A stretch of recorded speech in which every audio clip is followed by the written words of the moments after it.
Hi everyone, welcome to the Creative Cove. It's Michelle again. I'm back with another video. I thought today we would do a little painting of foxgloves. I'm craving yellow these days. I don't know about you guys. I don't even know if you can crave a color, but there's just something about winter in Ontario where you get to the March time and there's a little bit of hope of green popping through the snow. So I crave color.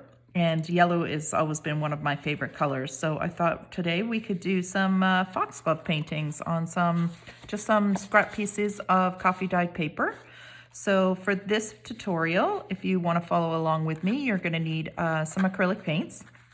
So for this, and you don't have to use these fancy paints. I do a lot of painting, so I invest in more quality paint, but you can use any acrylic paint that you have. So you're going to need some cadmium yellow, medium, or really any yellow. You're going to need some black. I think this is Mars black, titanium white, and I've got a little bit of burnt umber. And what else have I got? I've got my green. This is my go-to green. I love this green. Green gold. And whenever I do paintings with flowers and leaves, this is always, I'm drawn to this one. I think it just has a real antique, deep, rich green to it. So this is definitely, if you're into drawing, painting flowers and botanicals, I would strongly recommend getting this green gold color. And this is a fluid paint. You don't have to get it in fluid. You can get it in heavy bodied. This is just what I happen to have on hand. So we'll use that. And you're gonna need a little palette or a little plate. So here's my palette. And as you can see, I've been painting away. And you need a little cup of water, and a couple of assorted brushes. These are just dollar store brushes, super cheap, because I don't take care of my brushes. You're gonna need a pencil and an eraser and a scrap piece of coffee dyed paper if that's what you wanna paint on, but you can paint on whatever you like. So let's give it a whirl. So you can speed up or slow down or pause the video as much as you like, and hopefully you can draw and paint along with me. All right, so let's get started. So I do a very loose sketch. So anybody who has subscribed to my channel or watched any of my quickie sketch videos, I'm really a scribbler. And the idea is just to capture the shape in this circumstance because we're going to put the form in with the paint color. So right now we just want to give ourselves the layout of the flower. So I'm just doing some rough little wiggly lines, and these will be little buds that are growing. And then I'm going to give myself a little bit of a scratchy star type shape, and then I'm going to give myself the first open flower. And maybe we'll keep this one a little bit more closed, so it hasn't fully opened yet. I love foxgloves. I try to grow them in my garden, and one year I'll get lots of them, and then the next year none will come back, and then suddenly I'll get lots of them again. So I guess there's some sort of biannual where I am. But they're always a fun surprise in the garden.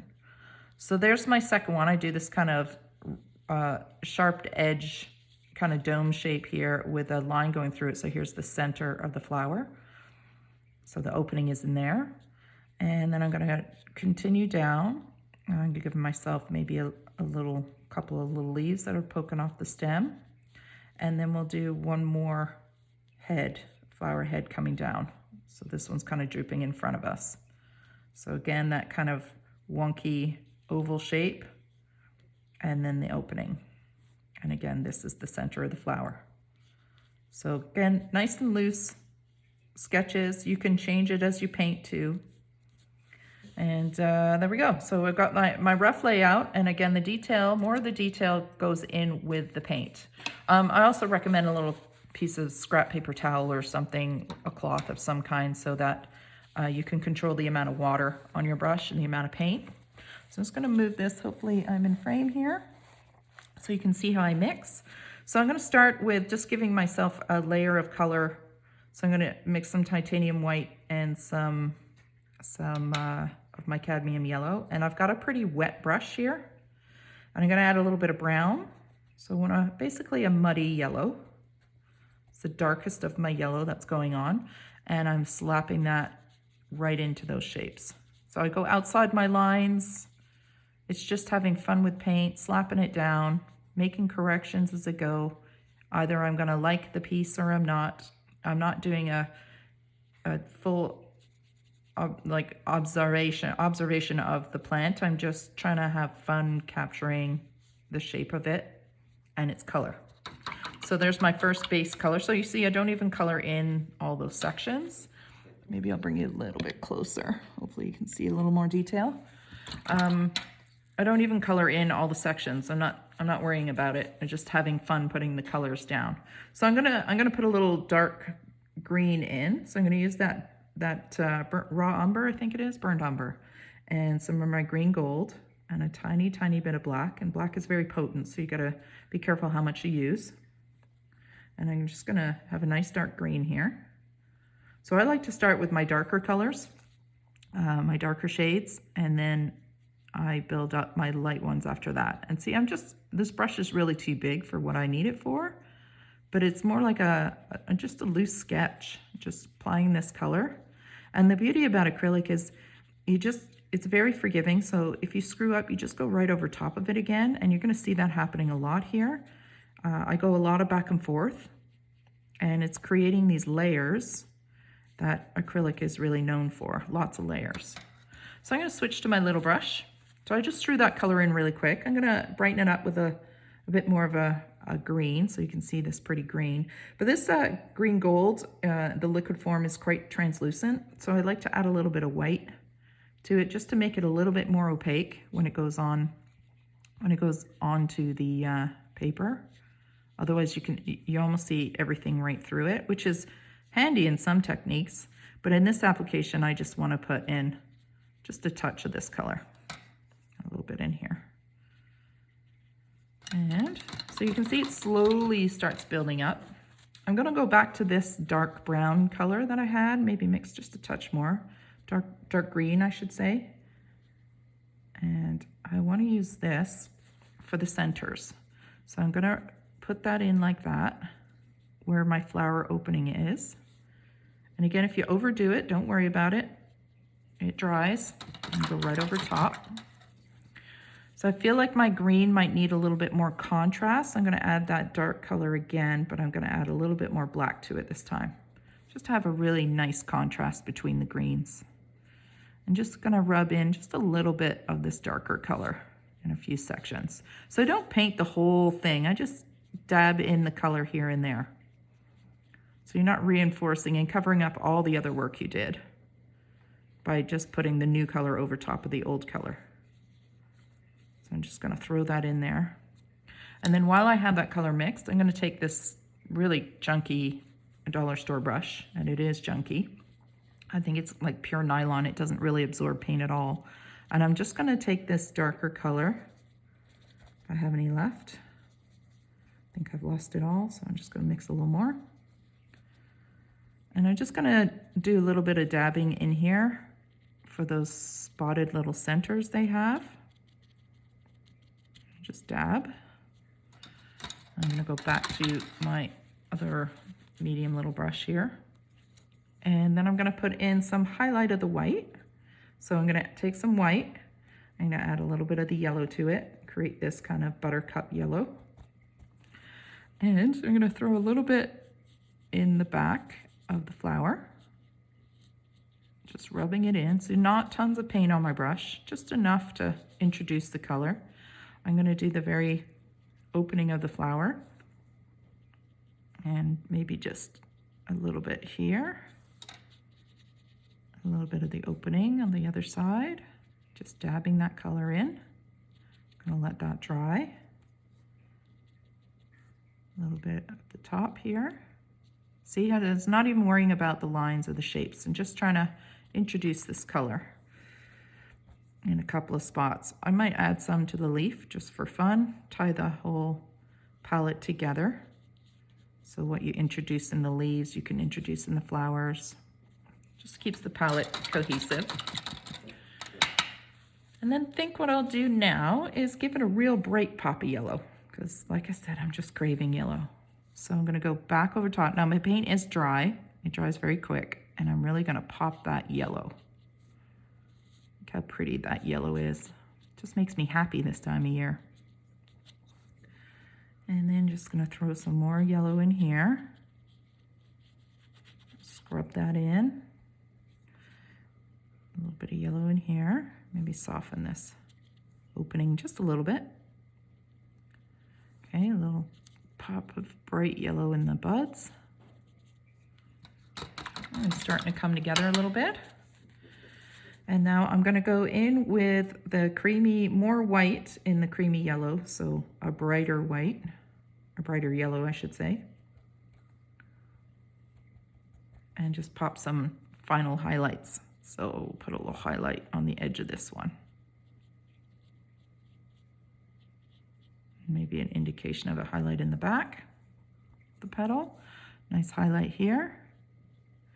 Maybe a little highlight in the back. Again, just keeping it nice and loose. No pressure, just having fun with the paint. And if you overdo it, which is easy to do, just let it dry and go back over. And what's nice is you're just touching the colors just a little bit at a time and slowly building up these pretty layers of color. So I'm just going to pop a little bit more green in my... You're going to even pop a little bit of green in here, again, just to keep it all cohesive together. There's no rules here. You play with the colors the way you like them. And I'm just going to go back with a little bit of yellow and maybe subdue just a little bit of these highlights, just so they're not too white. I prefer the yellow over the white. There we go. Just soften it a little bit. Like I said, I overdid it with the white, so now I'm just correcting it with a little bit of yellow. Let's go back into some maybe dark green again and really pop the contrast behind here by just dabbing in a little bit of a couple of darker spots, kind of cleaning up those edges just a little. Gives the flower just a little bit more definition when you play with highlights and lowlights here. And then again, once you've done it, you can say, I think I want maybe a little bit more green. So I'll put a little bit of green in there, maybe another little leaf coming out here, just to introduce some green. Another one out here. So just having fun, learning something new. And these make really pretty little additions into anyone's crafts, you know, journals, card making, scrapbooking, anything like that. So pretty simple stuff. If you just let yourself relax and give it a go, you might just surprise yourself what you can accomplish with these little sketches with paint. I think I need something bigger out here. I just feel like it's a little too straight, so maybe I'll curve the stem a bit. Turn this leaf a little bit bigger. So see how acrylic paint, you can really just go ahead and play with it. I just feel like the stem is just a little stiff, and maybe a bigger leaf instead of that little leaf. All right, so let's give these leaves a little definition. So let's go into some bright green. So this pretty gold green with some white, and we'll pop this leaf a little bit. So just scrubbing that color on, and I hope you can see my hand's not in the way. So we're going to give it a bit more of a brighter look in here. So again, for a little contrast. And then we'll put some definition in these leaves with the darker color again. That might be too dark, too much brown. I can always add a little bit of yellow to it. There we go. And just kind of soften off that bright section. Still leave it, but not so bright.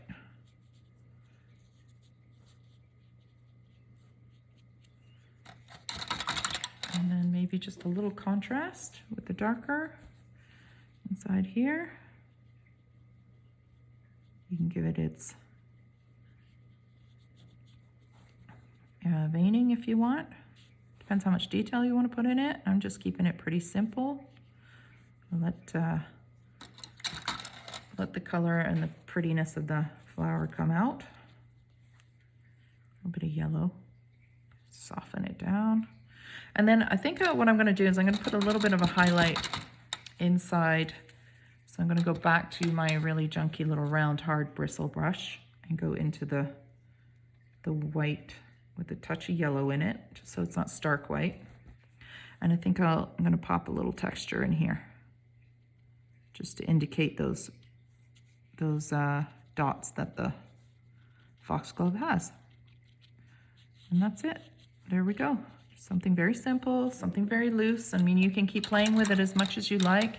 Keep adding highlights, lowlights, adding the bright yellow wherever you want it. But again, just having fun with layers of colors and just practicing dabbing paint more than painting a full stroke. So that's the painting. So what I thought we could do is we could sew it to some fabric maybe, so you can incorporate it a little bit easier into your journal. So I like to sign my work. And then if I feel like it, I might add a little bit more of the pencil back in because I happen to really like the sketchy look. But you don't have to do this. You can use a black pen if you want something more dramatic than this. You can add in some of the extra textures that these foxgloves have. Again, entirely up to you and what look you're after, but I do like that. I like the scribbled look. So just adding a little bit in here. All right, so what I like to do too is I like to use this Distress Oxide and my rubber stamp. I did it on this one, and I just find it adds an extra layer of vintage. So you can do that once your painting has dried, and if you're using just thin layers of acrylic, it dries pretty instantly. You can do this part before or after, but I kind of like to do it after on some paintings, just so the writing goes over the flower in some spaces. It's just a look I like to do. And then I like to do the edge as well. So I just rub my ink along the side of my scrap here.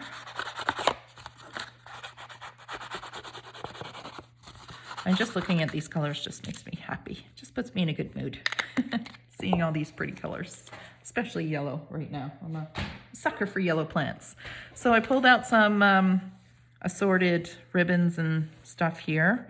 So let's actually find a piece of fabric. Do I have any cut? Probably not.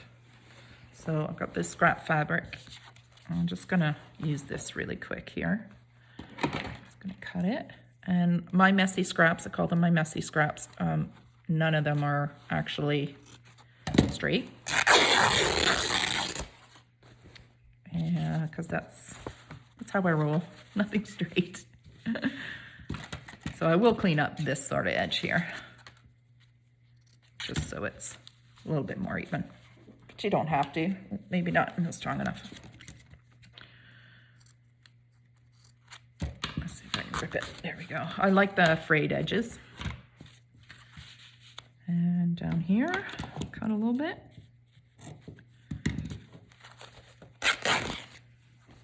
Okay. So I might back you out just a little bit for this one. There we go. So you can see all the mess on my desk, including my hair. All right, come on. There we go. Okay, so done with that. We can move that out the way. Move that out the way.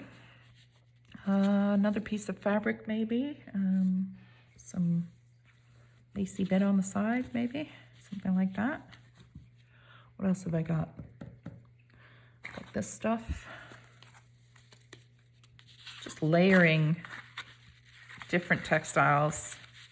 I find just really adds so much interest to the journal because it's got so much texture to it. And it really, these textiles really pop an interest and make the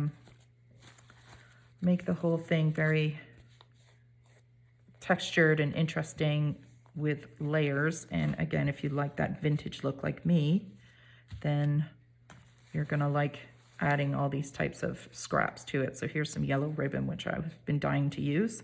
So I think we'll use it right here. I like that. Something different, something pretty easy. We'll just sew around here. I mean, you could turn it into a pocket. You do whatever you want. So I'm gonna just cut this. Hopefully move my machine in so you can see it. Let's see here. Ugh. Can you see that? Where's my foot? Nope. Move it over more. How about that? There. I think the foot's in there now. Yeah. Okay, so let me just move this stuff out of the way. All right, there we go. That. And then we'll put this here and this here. And wish me luck. I'm going to sew it in. So I'm just going to use a straight stitch because it will probably show up quite a bit on this yellow ribbon. Try and keep everything relatively together. It's the plan. Try and sew everything all at once is another plan. We'll see. I'll make sure I get that paper for sure. And again, it's not permanent, it's just stitches, right? So if you miss or screw up, you just take it apart, stitch it again. Okay. All right, so let's stitch around.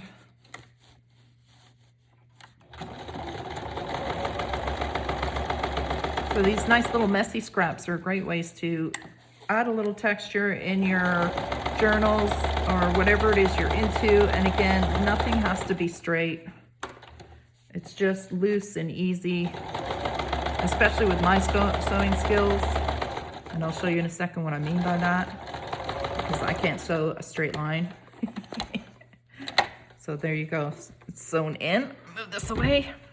So you can see it's like wonky stitches, wonky laid out, but I just find it has so much charm with all these little lacy bits. And you can chop them up and make it a little neater on the edges to maybe attach it to another piece of paper so that you can fold it and sew it in your journal. And then when you sew it in your journal, you can even sew it just this way or glue it, and then you have another pocket. So the possibilities of using these little messy scraps are endless. But what's nice about it is you do get to incorporate your very own little bits and pieces of art.